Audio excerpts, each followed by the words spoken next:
Hi friends. I'm having a thing today. I'm trying a lot of new endeavors, new projects, new creative endeavors, all different kinds of things. And sometimes when you try new things, you don't know what you're doing. Most of the time when you try new things, you don't know what you're doing. So you tend to, ask a lot of people, try to get as much advice as you can from people that are in the industry. You try to really find out as much information as you can. And a lot of times you'll rely on, or I should say really, I will rely on, especially what people that are close to me think and what their opinions are. And that is sometimes really important. And sometimes the best thing that I have are my friends and family supporting me and helping me figure out what way to go when I feel really lost and like I'm trying all of these new things. And sometimes it's not good. Like I sometimes put so much weight on what people I'm close to especially think or what their opinions are, that in the past I have a tendency to, more than listen to my gut, decide that everyone else's opinions probably are smarter and I should go with what they're saying. And sometimes, most of the time, my gut has the right answer. And instead of make waves, I would rather just go with what everybody else is saying, even if it's my life and my career and my decisions that it's affecting. And I think this is no longer useful to me because I sit here torturing myself about what other people think. And so because my dad was not the one I was seeking this advice from, I called him today and I said, why am I pacing up and down in our kitchen, not able to focus until I get this response from someone about what they think about what I'm doing or what they think about my path forward? Because a lot of things are changing for me. I come up with a plan, I get more information, and the plan has to change. And we all know how I am with change. But this has been a process for me about being okay with things changing and really trying to listen to my gut. So I called my dad and I was like, Dad, I don't know why it matters so much what someone thinks, and I don't know why I would rather not upset people than just go with my gut. And my dad said to me, my dad is a very wise person. No one tell him. He already knows he's super wise. But my dad told me, Chelsea, a disagreement or a different understanding of a way forward does not equate with a loss of love.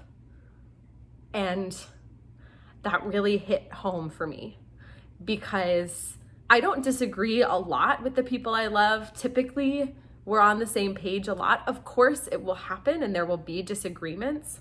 And in relationships where I'm really secure, like with my parents, especially my dad, we're fine disagreeing with each other, but I never understood that disagreement was fine because at the very core, I knew there was no loss of love. And I hadn't realized that in maybe relationships where I don't feel as secure, worrying that someone is not going to agree that a specific path is right for me, even though it's my path, feels to me like less love. And that was a real realization for me because I think pretty much all I want in life, and I think most humans want in life, is to be loved. And so when you feel like maybe some love is at stake in the form of a disagreement or a lack of support or something along those lines, it's really scary.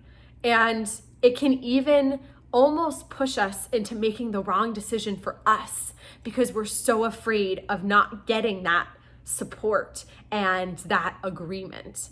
And so I've decided I have to separate into two different things. The people that I love, that really love me, will support me no matter what. Unless I really, really go off the deep end, then they need to like slap me silly and support me in a new way. But the people that love me, that are the closest to me, will support me no matter what. But those same people that I love and trust with my life will sometimes disagree with the way that I see fit to move forward. And that doesn't mean they love me less. That maybe means their opinion of what I need to be doing is different, but that's okay. That's okay. Sometimes someone not agreeing with you really solidifies in your heart what you know to be true. It's kind of like when you're ordering at a restaurant and they're like, do you want the chicken or the fish? I don't know. Do I want the chicken or the fish? And then the server comes to the table and is like, what would you like to eat? And you're like, I know now. I know. I want the chicken. It's almost like that when someone disagrees with you, that you know in your heart, you can feel it. There's a visceral reaction. And I think that's why I got so anxious today, was because I know in my heart the path forward that I need. And I know what it needs to be. And so that fear of someone not being in agreement with that really got to me, because I knew I was gonna have to make the decision myself to move forward and confidently decide that this is what I need. So thank you, Dad. I'm always grateful for you for helping me understand that what was going on in my mind was I was equating agreement with love. But especially when it comes to our individual lives, if we're making decisions about those, you have to listen to what you need for yourself. You have to listen, even when people will disagree, people that you love so much. Whew, not easy. I love you guys. Thank you for being my safe space. I'm very grateful. I hope you have a great day, and I'll talk to you soon.